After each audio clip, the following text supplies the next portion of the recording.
श्री स्वामी समर्थ मंडळी, आपल्या जीवनामध्ये योग्य मार्गदर्शन करण्यासाठी प्रत्येकाला गुरु हवा असतो आणि अनेक लोकांचे गुरु आहेत ते म्हणजे श्री स्वामी समर्थ महाराज। मग येत्या 29 जुलै 2026 ला आली आहे गुरुपौर्णिमा। गुरुपौर्णिमा खास आहे। या दिवशी गुरूंचं आपलं जे ऋण आहे ते फेडणं आपलं आद्य कर्तव्य आहे। मग यासाठी आपल्या जीवनामध्ये एखादी गोष्ट आपल्या मनासारखी घडत नसेल किंवा एखादी गोष्ट जी आहे ती तुम्हाला पूर्णपणे हवी आहे, यासाठी तुम्ही प्रयत्न करत असाल आणि तुम्हाला सेवा करायची आहे, पण सेवा करण्यासाठी वेळ नाही, वर्किंग आहात, तर फक्त तुम्हाला मोजून 5 मिनिट किंवा 3 मिनिटात ही अतिशय साधी आणि सोपी सेवा करायची आहे। काय करायचं?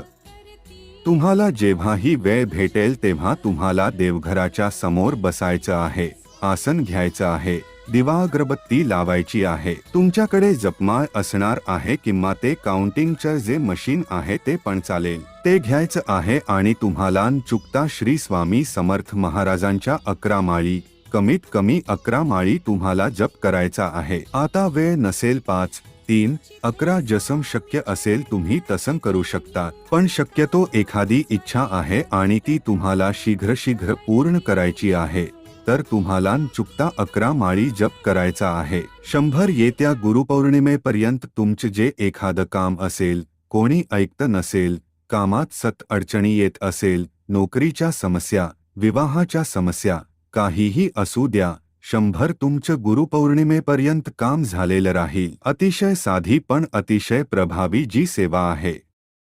आपण जर महाराजांचा जप केला तर महाराज सुद्धा आपल्याला जपतात असा अनेक भक्तांना अनुभव आला आहे। श्री स्वामी समर्थ। जय जय।